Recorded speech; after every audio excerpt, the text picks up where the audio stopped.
Welcome to Dinesh mathematics. आज आप लोग को कक्षा 10 विद्युत धारा एक्सरसाइज 4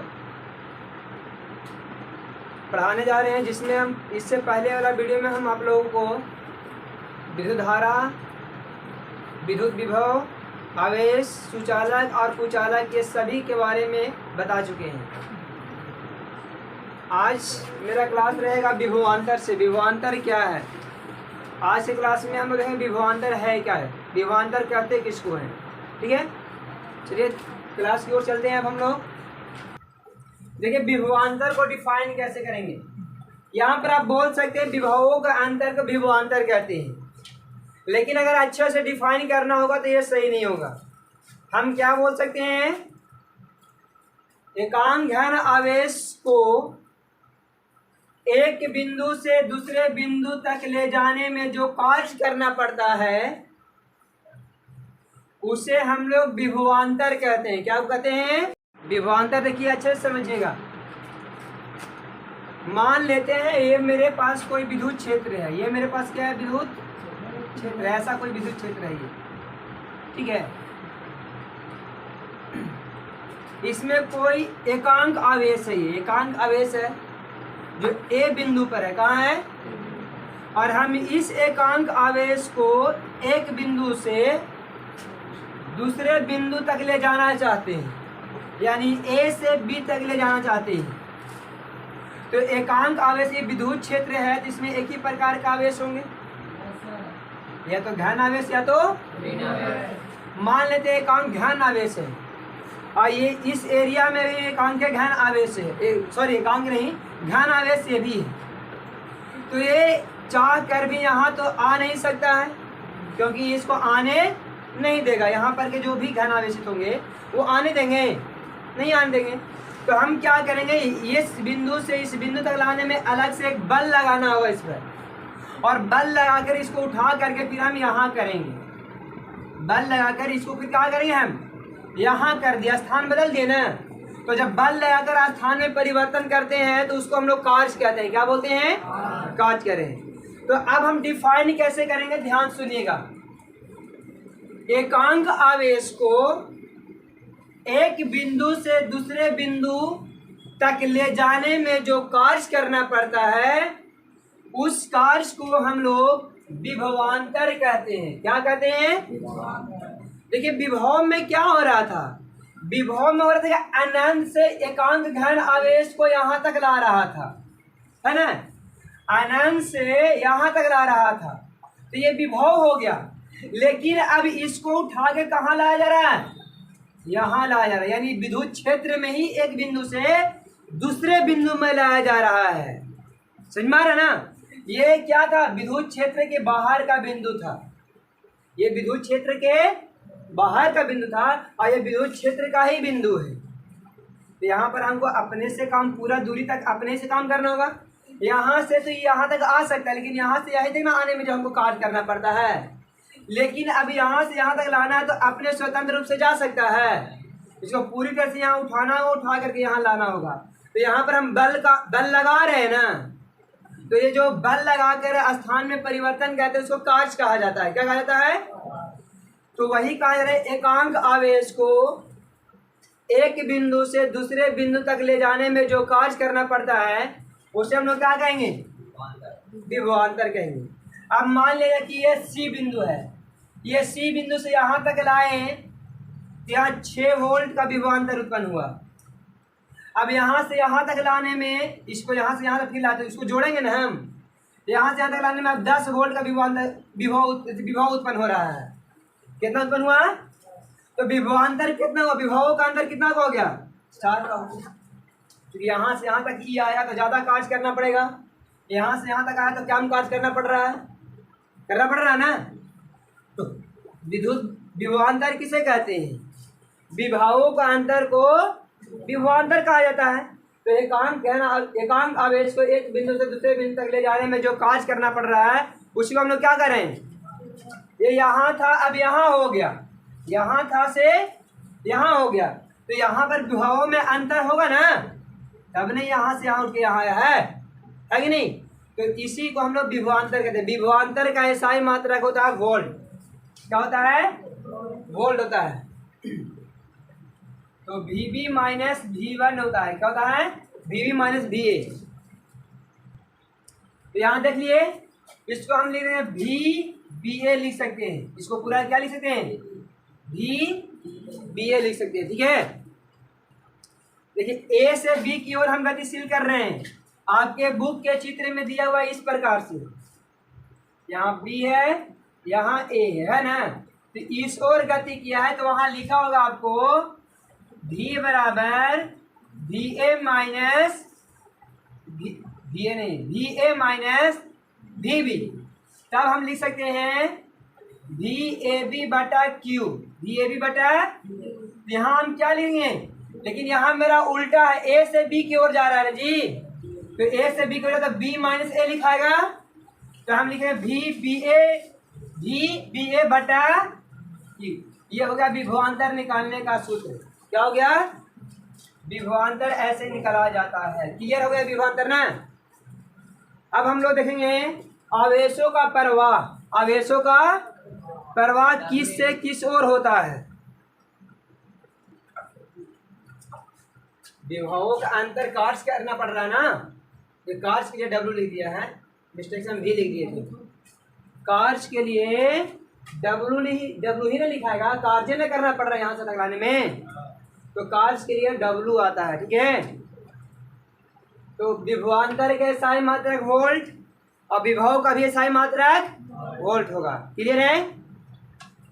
अब देखेंगे हम लोग आवेशों का प्रवाह कैसे होता है। इसको क्लीन करते हैं पहले। देखिए अब यहाँ देखेंगे हम लोग आवेशों का प्रवाह। आवेश किस प्रकार से प्रवाहित होती है। देखिए आवेश में घन आवेश जो होते हैं उच्च विभव से निम्न विभव की ओर गतिशील होती है, और ऋण आवेश जो होते हैं निम्न विभव से उच्च विभव की ओर गतिशील होते हैं। जैसे कि आप यहाँ देख रहे हैं, ये क्या है, यहाँ पर Q जो है से घन आवेश है। क्या है? घन आवेश है। और A आपका उच्च विभव है और B आपका निम्न विभव है। तो यहाँ से जो आवेश उत्पन्न होगा, वो आवेश जो गतिशील होगा वो उच्च विभव से निम्न विभव की ओर गतिशील हो जाएगा, इस ओर जाएगा आवेश। तो धनात्मक जो होगा उच्च से किस ओर जा रहा है?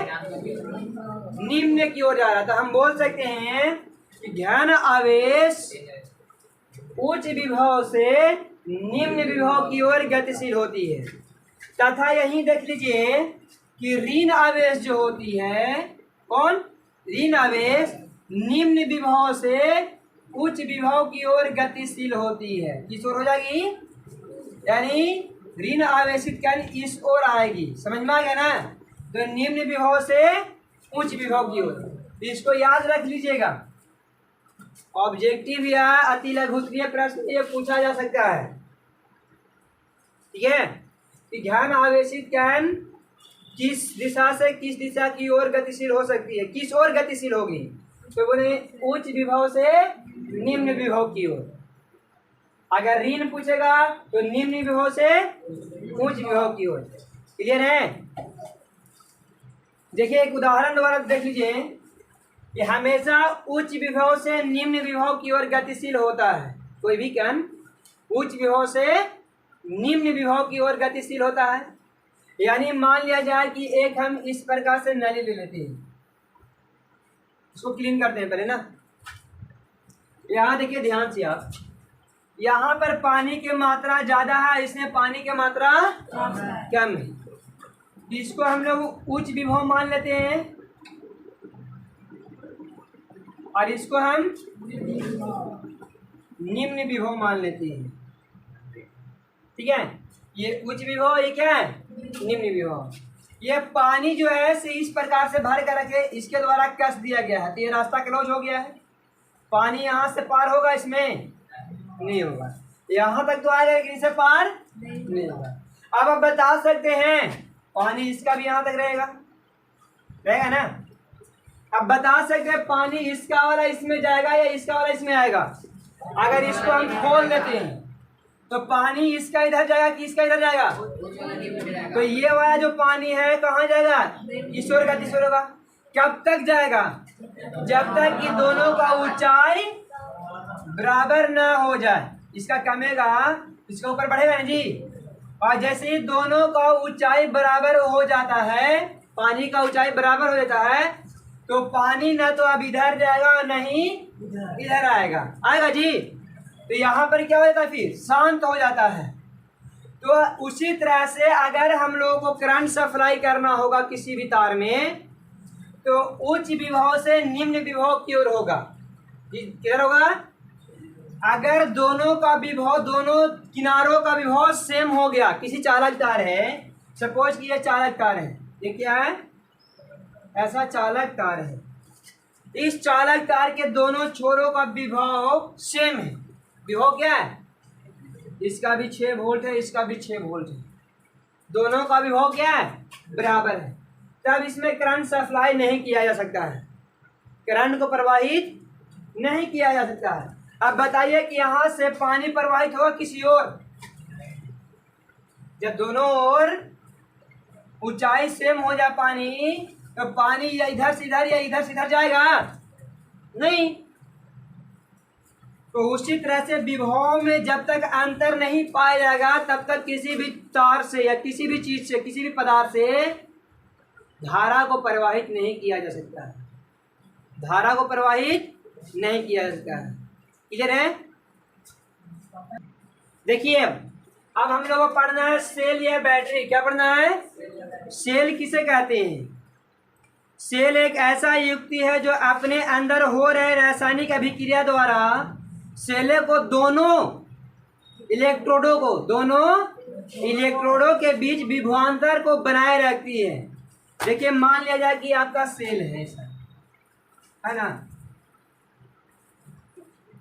और इसमें कुछ भरा जाता है, इसमें मार देखे मना,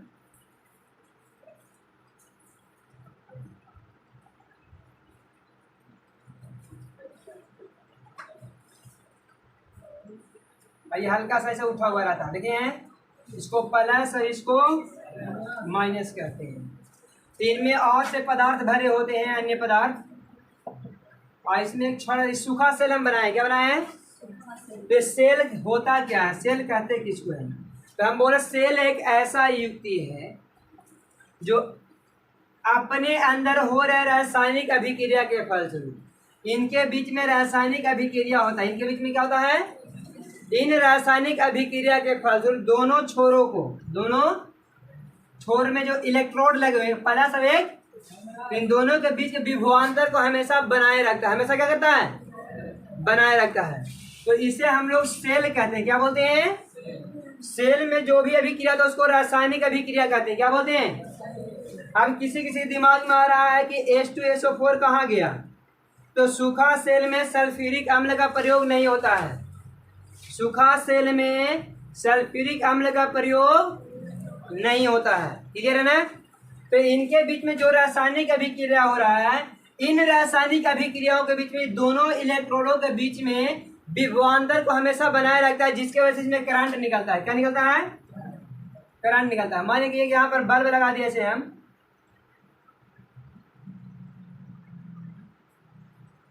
तो ये बल्ब क्या होगा? जलता रहता है।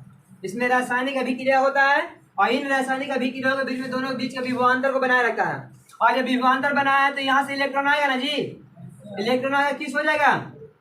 Minus Q.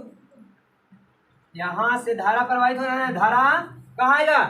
प्लस से माइनस को, इलेक्ट्रॉन यहाँ से निकलेंगे से उल्टी दिशा में प्रवाहित होते हैं। इलेक्ट्रॉन धारा के विपरीत दिशा में प्रवाहित होते हैं। इलेक्ट्रॉन धारा के विपरीत दिशा में प्रवाहित होती है, बताया तुम लोग को। तो यहाँ जब यहाँ से आएंगे तो ये क्या हो, इससे रगड़ खाता है, रगड़ खाने के बाद इसमें चमक जाता है। ऐसे होता है बल्ब जल गया, बल्ब क्या हुआ? जल गया। तो इसी को हम लोग सेल बोलते हैं। क्या बोल रहे हैं? ये क्या है? सेल है। अब उसके बाद हम लोग पढ़ना है बैटरी। बैटरी किस होते हैं? तो सेलों को समूह को बैटरी कहते हैं। यदि एक साथ बहुत सारा सेल जोड़ दिया जाए या एक से अधिक सेल जोड़ दिया जाता है तो इसी का नाम हम लोग बैटरी देते हैं। क्या बोलते हैं? बैटरी बोलते हैं। लेकिन हम लोग दुकान पर जाते हैं तो उल्टा बोलते हैं, एगो बैटरी दीजिए, एगो बैटरी होगा? एक सेल होता है। क्या होता है? कितना सेल वाला टॉर्च होता है? पहले के जमाना में बोलते 316वां टॉर्च है, 216वां टॉर्च है बोलते थे ना। यानी 316वां मतलब 3 सेलवा मतलब क्या? 3 सेलवा कहने का 3 को सेल लगेगा इसमें, तो 3 सेल मिलकर एक बैटरी बनाता है। क्या बनाता है? समझ में? 2 सेलवा टॉर्च है तो 2 सेलवा मतलब 2 को सेल उसमें रहेगा। समझ में? तो सेलों के समूह को क्या बोलते हैं हम लोग? बैटरी कहते हैं। सेलों के समूह को बैटरी कहा जाता है। क्लियर है? अब आगे देखते हैं। देखिए विद्युत परिपथ किसे कहते हैं? जिस पथ से होकर धारा प्रवाह होता है, जिस पथ से होकर धारा प्रवाह होता है उसे विद्युत परिपथ कहते हैं। यानी मान लिया जाए कि मेरे पास ये बोर्ड है, इस बोर्ड से हम लोग तार ले जाके इस तरह से ला रहे हैं और यहाँ ला करके ऐसे बल्ब जला रहे हैं। यहाँ क्या कर रहे हैं? एक बल्ब जला रहे हैं। तो ये क्या हुआ? विद्युत परिपथ हो गया। क्या हो गया? इसी पथ से होकर विद्युत धारा प्रवाहित हो रही है। इसी पथ से होकर विद्युत धारा प्रवाहित हो रहा है जी। तो जिस पथ से होकर के धारा प्रवाह होता है उसे हम लोग विद्युत परिपथ कहते हैं। क्या बोलते हैं?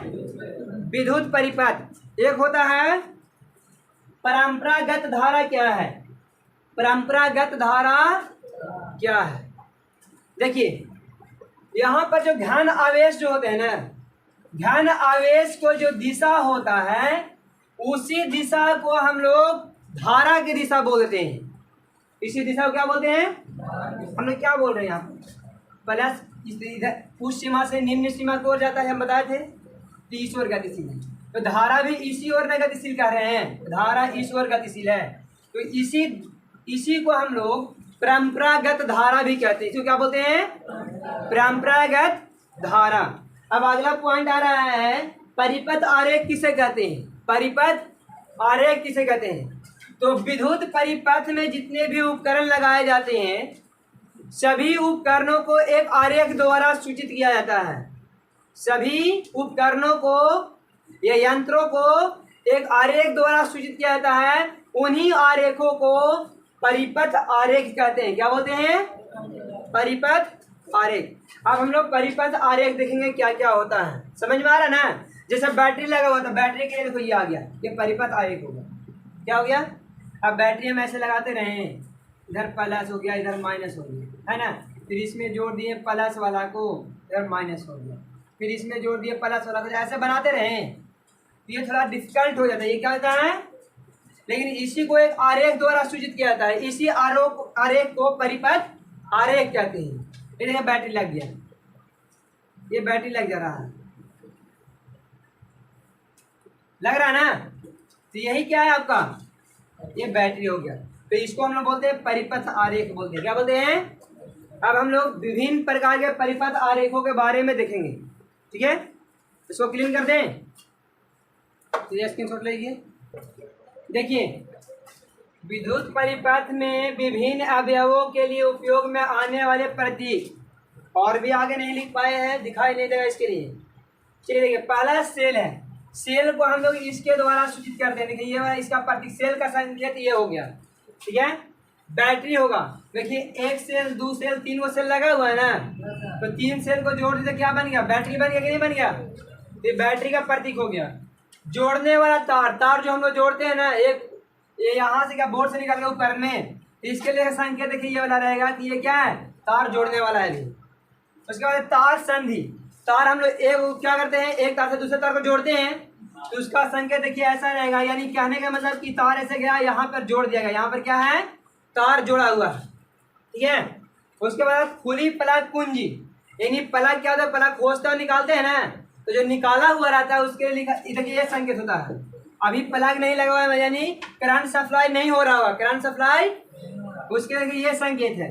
उसके बाद खुला स्विच क्या है?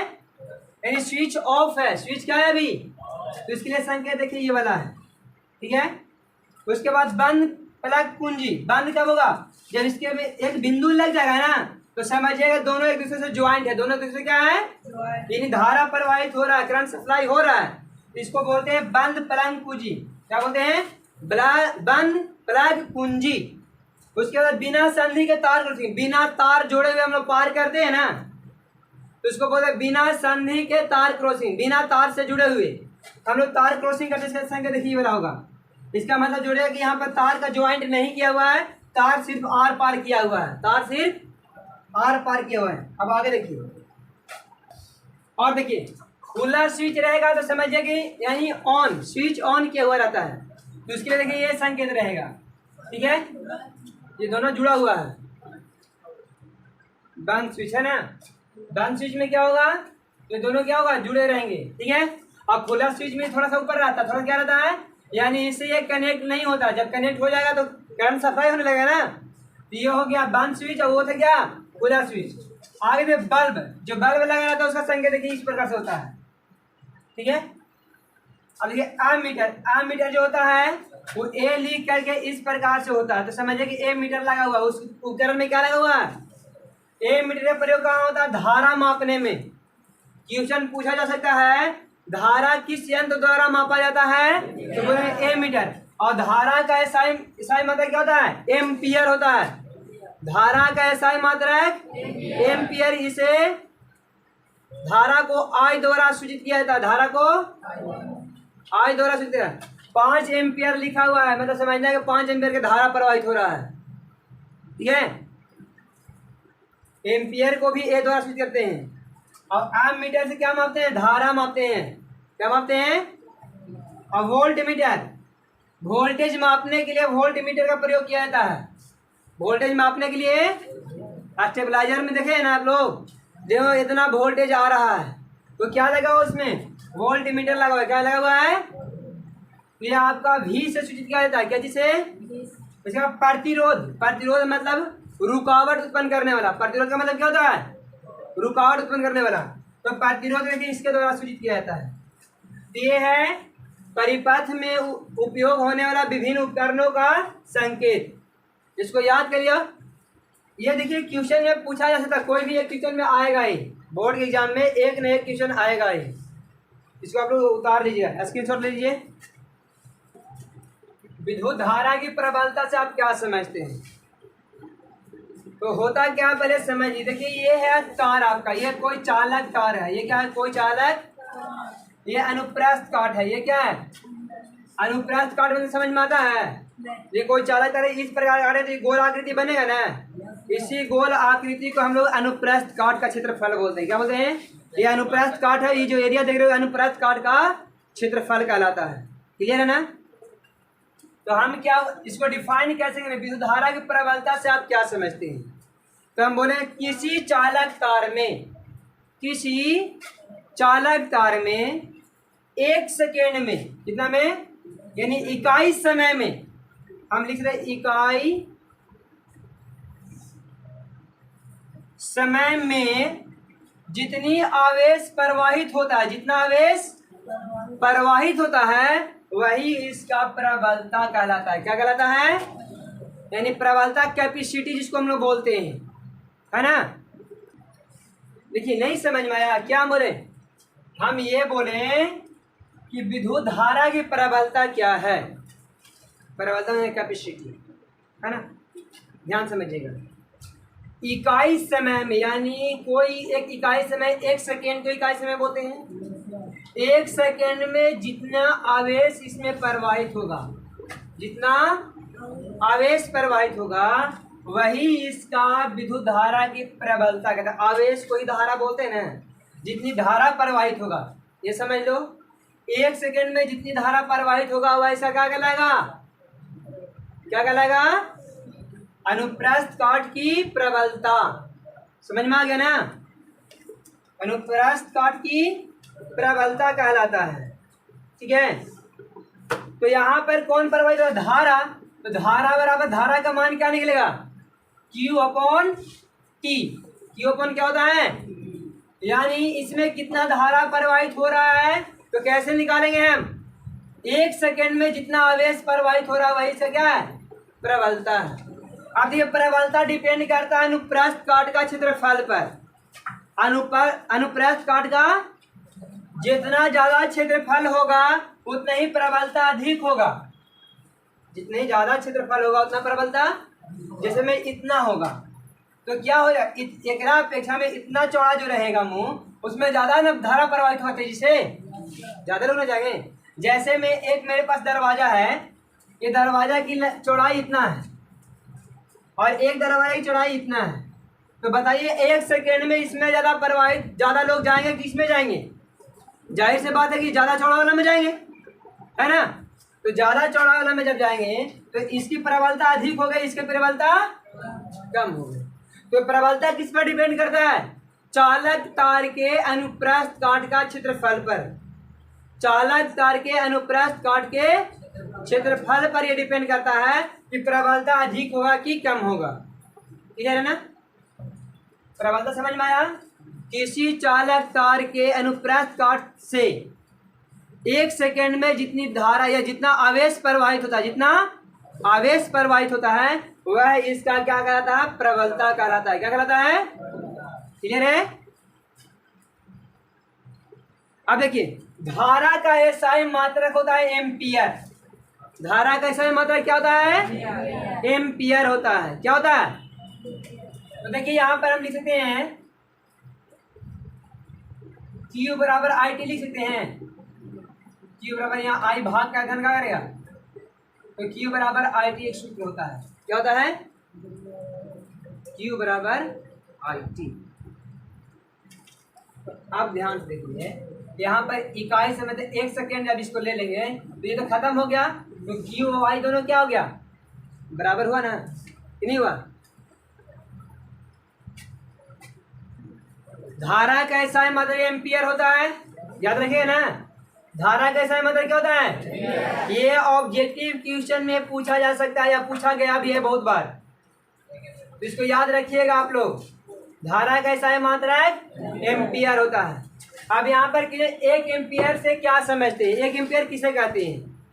तो देखिए, किसी चालक तार के अनुप्रस्थ काट का क्षेत्र से, अनुप्रस्थ काट से, किसी चालक तार के अनुप्रस्थ काट से यदि 1 सेकेंड में, कितना देर में? 1 सेकेंड में 1 कूलम आवेश प्रवाहित होती है तो उसे हम लोग 1 एम्पियर कहते हैं। क्या बोलते हैं? 1 एम्पियर कहते हैं। याद रहेगा, 1 सेकेंड में यदि 1 कूलम आवेश प्रवाहित होगा तो उसे क्या बोलेंगे?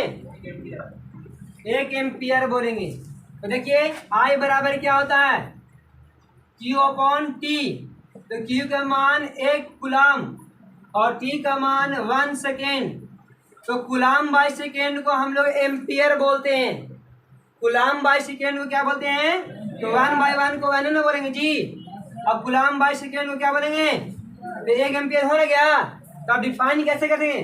किसी चालक तार के अनुप्रस्थ काट क्षेत्र से, अनुप्रस्थ काट के क्षेत्र से यदि 1 सेकेंड में 1 कूलम आवेश प्रवाहित होती है, 1 सेकेंड में 1 कूलम आवेश की धारा प्रवाहित होती है तो उसे हम लोग 1 एम्पियर कहते हैं। क्या बोलते हैं?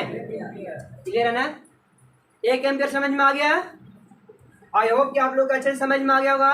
आज का क्लास हम यही समाप्त करते हैं। अब अगले वीडियो हम लोग एमीटर और वोल्ट मीटर के बारे में पढ़ेंगे।